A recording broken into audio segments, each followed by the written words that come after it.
The bright studio lights blazed down on the television set as Jonathan Roumie sat across from Alex Jones, his trademark intensity radiating through the screen like heat from a furnace. The set design itself seemed to amplify the confrontation. Two chairs positioned directly facing each other, with no desk barrier, forcing the opponents into an intimate battlefield where every facial expression and gesture would be magnified for millions of viewers. What was supposed to be a simple political debate was about to become the most explosive television moment of the year. The show's producers had expected fireworks, but they had no idea they were about to witness a complete demolition that would be studied in communication classes for decades to come.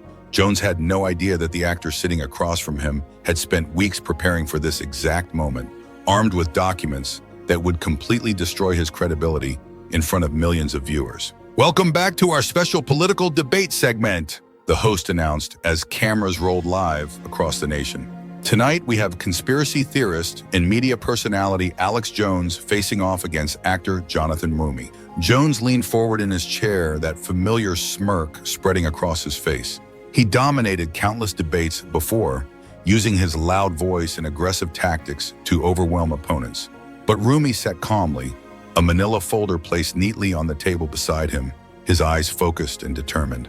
"Alex," he said quietly, his voice cutting through the studio tension, "I've been waiting for this moment for a very long time." Jones laughed, not realizing he was about to walk into the biggest trap of his career. "Oh, really? Well, let me tell you something, Jonathan. But before we dive into this incredible story, make sure you hit that subscribe button and ring the notification bell so you never miss these explosive political moments. Trust me, you won't want to miss what happens next. Share this video with everyone who needs to see what happens when conspiracy theories meet cold, hard facts." The atmosphere in the studio was electric with tension.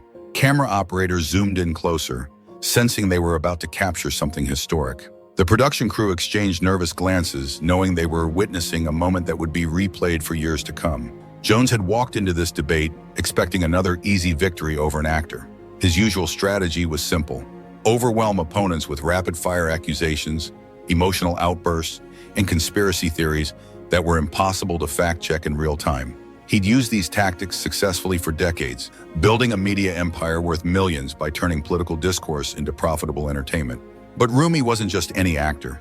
As someone who had portrayed powerful, nuanced characters with deep conviction, he was no stranger to conflict. He had spent years preparing for this moment, using his experience on stage and screen to craft his performance. And in contrast to Jones' aggressive theatrics, Roumie brought a calm, factual approach to the debate, one that would completely challenge Jones's credibility. Roumie pulled out the first document from his manila folder. "Alex, this isn't about emotion or theatrics. This is about facts." His tone was clear and direct. "And I'm going to show you exactly how wrong your claims have been." The tension in the room was palpable. For Jones, this was supposed to be just another chance to dominate an opponent. He was used to shouting down adversaries, overwhelming them with accusations, and twisting the narrative to his favor. But Roumie wasn't having it. As the debate continued, Roumie presented evidence, cross-referenced statements, financial records, and more. With every document he pulled from his folder, Jones's smirk faded, replaced by the realization that his carefully constructed empire of lies was crumbling before him.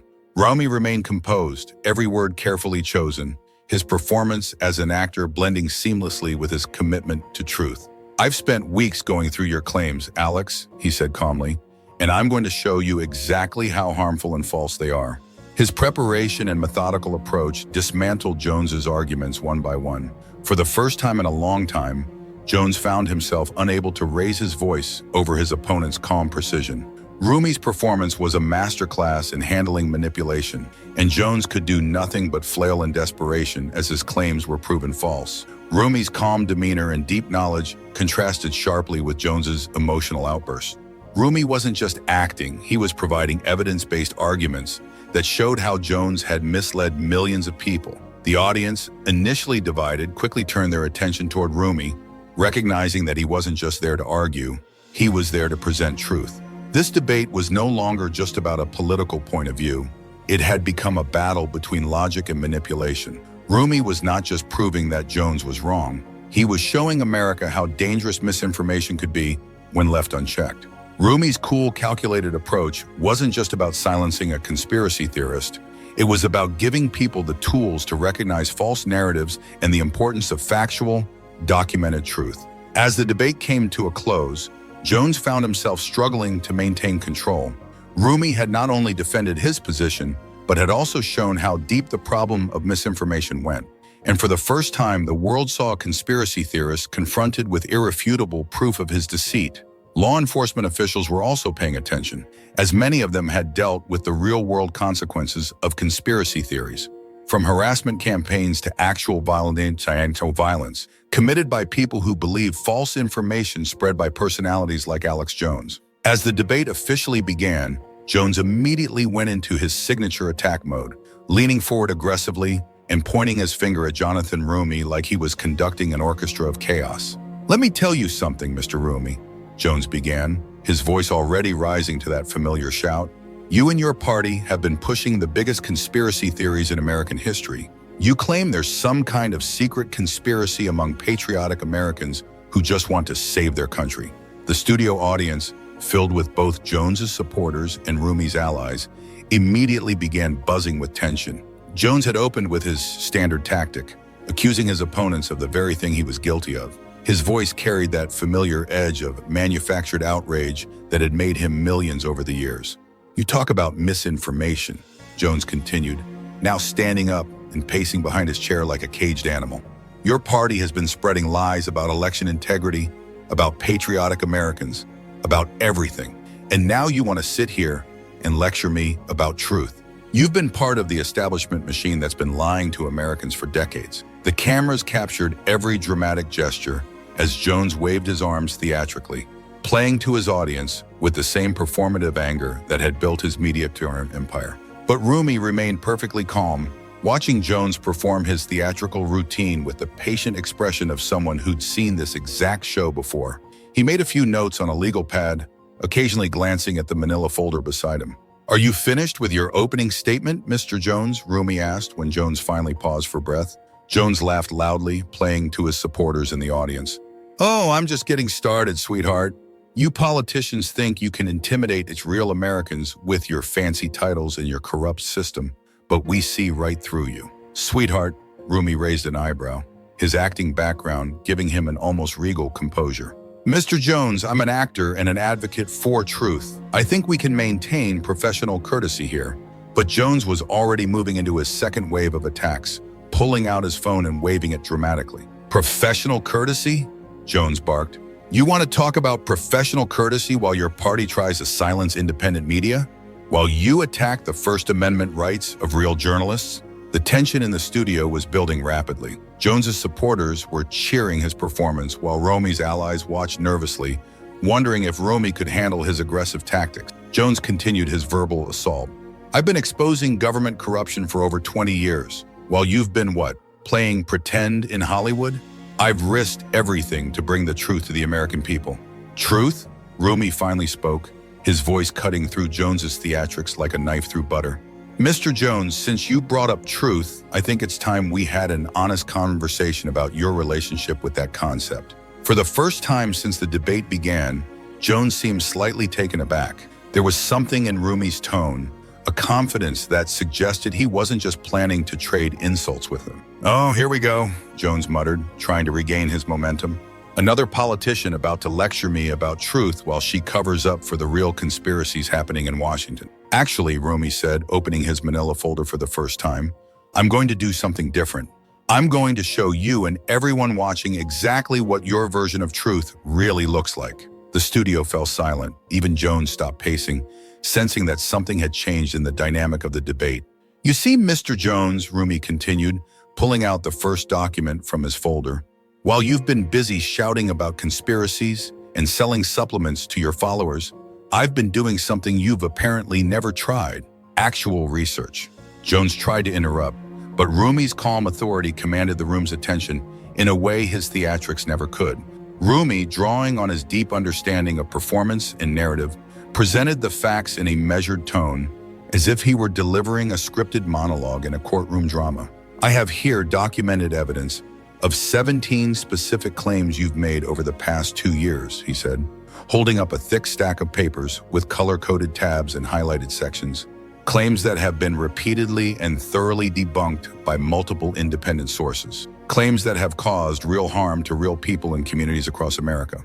The audience was now completely focused on Roumie, even Jones's most loyal supporters leaning forward to see what damaging evidence he was about to present. But more importantly, Roumie continued, I have evidence that you knew these claims were false when you made them. Internal communications, financial records, and testimony from your own staff that prove you've been deliberately lying to your audience for profit. Jones's face began to redden, his theatrical confidence starting to crack. That's completely false. You can't just make accusations without proof. Oh, Mr. Jones, Roumie smiled slightly. I would never make accusations without proof. That's the difference between us. He pulled out a second stack of documents, this one even thicker than the first. Shall we start with your claims about the elementary school incident? Roumie asked, his voice steady. The one where you spent years telling your audience it was a hoax, causing the families to be harassed and threatened? The studio was now dead silent. This was the moment everyone had been waiting for, when Jones's most controversial conspiracy theory would finally be examined under the harsh light of evidence. Jones tried to regain control, shouting, You can't ambush me with out-of-context documents. This is a setup. This is exactly the kind of corrupt tactics we expect from the establishment. But his protests were falling flat. The audience could see that Roumie wasn't ambushing him. He was methodically presenting evidence in exactly the way a skilled advocate would present a case to a jury. His calm and professional demeanor was a stark contrast to Jones's increasingly desperate attempts to regain control of the narrative. The television cameras captured every detail of the exchange. Close-up shots showed the sweat beginning to form on Jones's forehead as he realized his usual tactics weren't working. Wide shots revealed the body language of both participants. Roumie sitting upright and composed, his documents neatly organized, while Jones fidgeted nervously, glancing around the studio as if looking for an escape route. Mr. Jones, Roumie said, his voice remaining calm despite Jones's increasingly frantic attempts to derail the conversation. These aren't out-of-context documents. These are your own words, your own communications, your own financial records. And they tell a very clear story about a man who built a profitable business on the suffering of innocent families. The escalation was reaching its peak. Jones was becoming more agitated by the second, his face flushing red as he realized that his usual tactics weren't working. He kept glancing at his phone as if expecting his team to somehow rescue him from the methodical destruction Roumie was building. His supporters in the audience were beginning to shift uncomfortably in their seats. They'd come expecting to see their hero demolish another politician with his trademark aggressive style. Instead, they were watching him get systematically outmaneuvered by someone who had clearly done their homework. Roumie remained in complete control, methodically building his case like the experienced advocate he was. He knew that the most devastating evidence was yet to come, and he was pacing his revelations perfectly for maximum impact. What happened next was the most devastating takedown in modern political debate history. Roumie didn't just attack Jones's credibility. He systematically destroyed it with the precision of a surgeon removing a tumor. Let's start with the facts, Mr. Jones, Roumie said, pulling out the first document and holding it up for the cameras. This is an internal email from your production staff, dated 3 months after the elementary school tragedy, discussing how to maintain audience engagement with the story, even though the official narrative appears to be accurate. Jones's eyes widened as he recognized the document. Where did you get that? That's private communication. That's probably illegal. Actually, Mr. Jones, this was part of the discovery process in the civil lawsuits filed against you. All perfectly legal and obtained through proper legal channels. Roumie's calm demeanor and composure were evident as he explained the source of his evidence, showing the audience how well prepared he was. He continued reading from the email. Alex knows the families are real, but the audience doesn't want to hear that. We need to keep the conspiracy angle going for ratings. This is your own producer, Mr. Jones, admitting that you knew the truth, but chose to lie anyway for financial gain. The studio audience gasped audibly. Several people in the front row covered their mouths in shock. Even Jones's most dedicated supporters seemed stunned by the revelation that their hero had been deliberately deceiving them. The moral implications were staggering. Here was documented proof that Jones had knowingly profited from spreading lies about a national tragedy. Jones tried to recover, standing up and pointing at Roumie. That's taken out of context. You're twisting my words. This is exactly what the deep state does. They take private communications and use them to destroy truth tellers. But Roumie was just getting started. He pulled out another document, this one with financial figures clearly visible. "Here are your revenue reports for the same period," he said, his voice steady and professional. "Your supplement sales increased by 340% during the months you were promoting the elementary school conspiracy theory.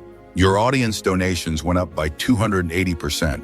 You made over $0.2 million in profit directly from spreading lies about murdered children." The numbers hit the studio like a bomb.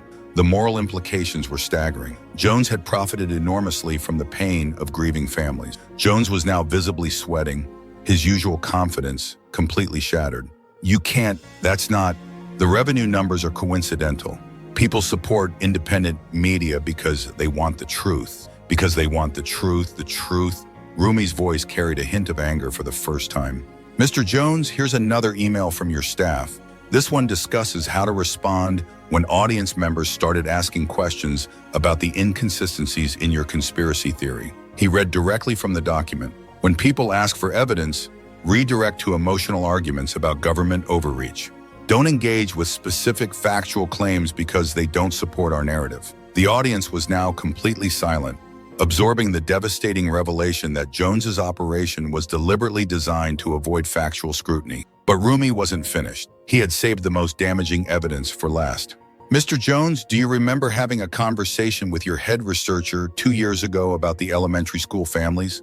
Roumie asked, his voice cutting through the air with precision. Jones's face went pale.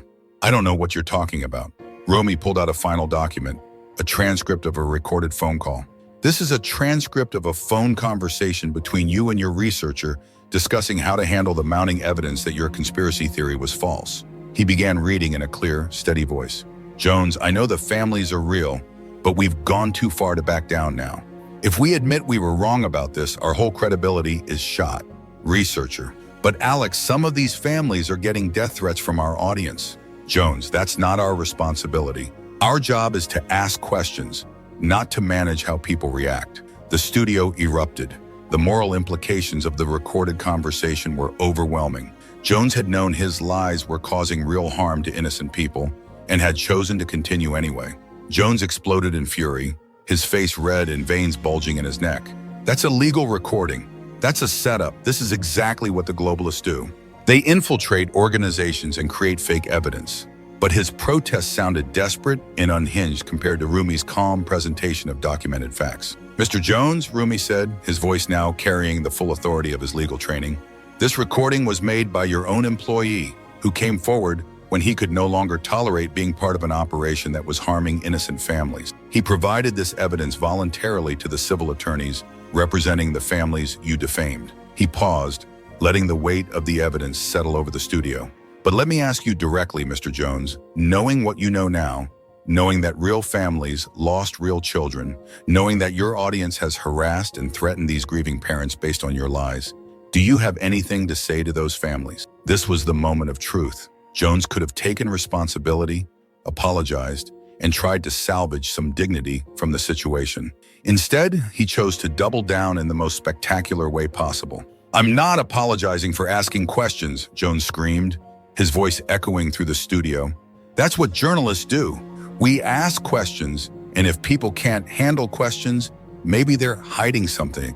The audience recoiled from his shouting. After Roumie's calm, evidence-based presentation, Jones's emotional outburst looked exactly like what it was: the desperate reaction of a man whose lies had been exposed. "The real conspiracy," Jones continued, now completely out of control, "is politicians like you trying to silence independent media. You're the ones lying to the American people." Roumie watched his meltdown with the calm expression of an attorney who had just watched a guilty defendant incriminate himself on the witness stand. "Mr. Jones," he said quietly, "you're not a journalist. You're a businessman who discovered that fear and anger are profitable commodities. You've built an empire on the suffering of others, and when confronted with evidence of the harm you've caused, your response is to shout louder and blame everyone else." He gathered his documents and looked directly into the camera. "America deserves better than this. We deserve media personalities who respect truth, who take responsibility for their mistakes, and who put the welfare of innocent people above their own profit margins." Jones was still shouting, but the damage was done. His credibility lay in ruins. destroyed by his own words and his own reactions to being confronted with the truth. The host tried to regain control of the program, but it was clear that something unprecedented had just happened. A conspiracy theorist had been completely exposed and dismantled on live television using nothing but documented evidence and professional legal technique. The immediate aftermath of Roumie's systematic destruction of Alex Jones was unlike anything seen in modern political media. Within minutes of the debate ending, social media platforms exploded with reaction videos, memes, and commentary from across the political spectrum. Before Jones had even left the studio building, clips of his meltdown were already going viral. The hashtag @DyingRoumieDestroysJones began trending nationally within 30 minutes, with over 100,000 posts in the first hour alone. The most shared clip was a 30-second compilation showing Roumie calmly reading from Jones's own internal communications while he screamed and gesticulated frantically in the background. The visual contrast was devastating. A composed professional presenting evidence while a grown man threw a public tantrum. Jonathan Roumie just gave a masterclass in how to handle conspiracy theorists, wrote one viral tweet with over 200,000 likes. She didn't shout, didn't interrupt, just presented facts. This is what happens when you bring a lawyer's preparation to a propagandist's temper tantrum. Memes flooded social media platforms. One popular image showed Roumie with a stack of documents labeled facts, sitting across from Jones with a megaphone labeled feelings. Another showed Jones screaming with the caption, "When you realize your own emails exposed your lies, the yo." Financial implications were immediate and severe for Jones. Within hours of the debate, major sponsors began pulling their advertisements from his platform. 3 payment processors announced they were reviewing their relationships with his business. His online supplement sales, which had been his primary revenue source, dropped by over 60% in the first week following the debate. The political establishment's reaction was swift and largely predictable along party lines, but with some surprising crossover appeal for Roumie's performance. Democratic leaders praised Roumie's methodical approach to debunking conspiracy theories. "This is how you counter misinformation," tweeted the House Democratic leadership. Not with shouting matches, but with documented evidence and professional presentation. More surprisingly, several Republican politicians also praised Roumie's performance, though they were careful to frame it in terms of supporting truth over conspiracy theories rather than partisan politics. Regardless of party affiliation, we should all be able to agree that profiting from the pain of grieving families is wrong, wrote one moderate Republican senator. Jonathan Roumie presented his case professionally and effectively. Conservative media personalities were split in their reactions. Some tried to defend Jones by claiming the debate was a setup or that Roumie had used unfair tactics. But others distanced themselves from Jones, recognizing that his complete meltdown had made him a liability to the broader conservative movement. "I've disagreed with Jonathan Roumie on policy issues," wrote one prominent conservative commentator, "but you have to respect how thoroughly he prepared for this debate. He brought receipts, and Jones brought screaming." Perhaps most significantly, Roumie's public presentation of evidence from Jones's internal communications had major legal implications for ongoing civil cases against him. Legal experts noted that Jones's reaction to the evidence, particularly his shouting denial, followed by his admission that he asked questions rather than reports facts, could be used against him in court. When a defendant has a public meltdown in response to evidence being presented against him, that's usually not helpful to his legal position, explained one civil litigation attorney who had been following Jones's cases. The families who had been pursuing civil action against Jones issued a joint statement praising Roumie's presentation. "Jonathan Roumie showed the nation what we've been saying in court for years. Alex Jones knew he was lying, profited from those lies, and showed no remorse for the harm he caused to our families." Several new civil cases were filed against Jones in the weeks following the debate, with attorneys citing his public statements during the confrontation with Roumie as evidence of his state of mind and intent. Beyond the immediate political and legal implications, the debate represented a significant cultural moment in the ongoing battle against misinformation and conspiracy theories. Educational institutions began using clips from the debate as teaching tools for media literacy courses. "This is a perfect example of how to evaluate sources and evidence," explained one media studies professor. Roumie demonstrated the difference between opinion and documented fact, between emotional manipulation and logical argumentation. Psychology professors began analyzing the debate as a case study in how conspiracy theorists react when confronted with irrefutable evidence. The contrast between Roumie's measured responses and Jones's increasingly frantic denials became a textbook example of rational versus irrational discourse in high-pressure situations. Journalism schools began incorporating Roumie's methodical, evidence-based approach into their curricula as an example of effective investigative presentation. The debate also sparked broader conversations about the responsibility of media platforms to monitor and regulate conspiracy content that could cause real-world harm. Tech executives found themselves under increased pressure to explain how their algorithms had helped amplify Jones's false content to millions of users. Congressional hearings were scheduled to examine the role of social media platforms in spreading misinformation. Several major platforms announced new policies specifically designed to prevent the kind of profitable conspiracy content that Jones had pioneered. Advertising standards organizations began developing new guidelines to prevent legitimate businesses from inadvertently funding harmful misinformation through programmatic advertising. In the weeks following the debate, Jones attempted several strategies to recover from the devastating loss of credibility. First, he tried to claim that the entire debate had been a setup orchestrated by political enemies. However, this narrative fell flat when it became clear that all the evidence Roumie had presented was already part of the public record through legal proceedings.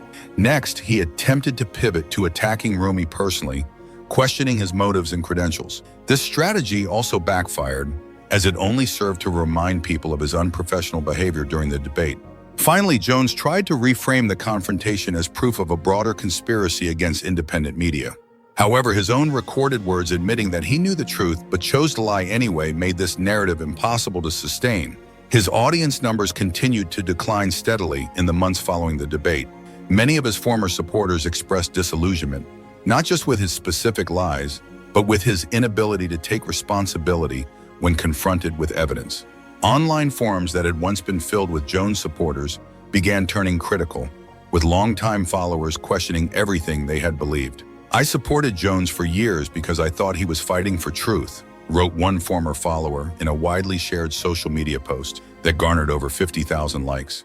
But watching him scream at Jonathan Roumie instead of addressing the evidence he presented, that's not what truth seekers do. That's what guilty people do when they're caught. For Roumie, the debate victory significantly raised his national profile and established him as a leading voice in the fight against misinformation. He was invited to speak at law schools about effective advocacy techniques. Media organizations sought his commentary on how to counter conspiracy theories with evidence-based arguments. Most importantly, his approach became a model for other politicians facing similar confrontations with conspiracy theorists and misinformation spreaders. "Jonathan Roumie showed us that you don't fight lies with louder lies," explained one political strategist. "You fight lies with documented truth presented professionally and systematically." His office reported a significant increase in speaking requests and media appearances. But Roumie was careful to use his elevated platform to promote evidence-based political discourse rather than personal aggrandizement. The Jones-Roumie debate became a watershed moment in American political discourse, representing a turning point in how conspiracy theories are confronted in public forums. Before the debate, many politicians and media figures had tried to counter conspiracy theorists by shouting back or engaging in rhetorical combat. Roumie's methodical, evidence-based approach proved far more effective and provided a template for future confrontations. The debate also demonstrated the power of thorough preparation and professional presentation in an era of political theater. While Jones relied on emotion and volume, Roumie's calm presentation of documented facts proved far more persuasive to viewers. Perhaps most importantly, the confrontation showed that conspiracy theorists could be effectively challenged when their own words and actions were used as evidence against them. In the months following the debate, political commentators began referring to the Roumie standard, the expectation that serious political figures should be prepared to support their claims with documented evidence rather than emotional appeals or personal attacks. The debate became required viewing in many political science and communications courses as an example of effective public advocacy and the importance of preparation in political confrontations. 6 months after the debate, in a quiet moment during a congressional hearing, a colleague asked Roumie what he had learned from the experience of so thoroughly dismantling a prominent conspiracy theorist on live television. "I learned that truth is its own best advocate," he replied. "You don't need to shout or perform or attack. You just need to do your homework, present the facts clearly, and let people draw their own conclusions." The Jones-Roumie debate proved that in an era of misinformation and conspiracy theories, the most powerful weapon remains what it has always been: carefully researched, documented truth presented by someone who has done their homework. And for millions of Americans who watched a sitting actor systematically dismantle a conspiracy theorist using nothing but his own words and professional presentation skills, it was a reminder that truth, when properly presented, is indeed its own best advocate. The nation had witnessed what happens when preparation meets desperation, when evidence confronts emotion, and when professional competence faces off against profitable deception. The result wasn't even close, and it provided a roadmap for how to handle conspiracy theories in an age when truth itself had become a political battleground. If you found this incredible political showdown as fascinating as we did, make sure you hit that like button and subscribe to never miss these explosive moments that define American politics. Ring that notification bell and share this video with anyone who needs to see what happens when preparation meets desperation in the political arena. And let us know in the comments, what did you think of Jonathan Roumie's strategy? Was this the most effective takedown of a conspiracy theorist you've ever seen? Do you think this debate will change how politicians handle misinformation in the future? We want to hear your thoughts on this historic debate. What other conspiracy theorists do you think need to face this kind of evidence-based confrontation? Drop your suggestions in the comments below, and don't forget to check out our other videos analyzing the most explosive political moments in American history. Thanks for watching, and we'll see you in the next video.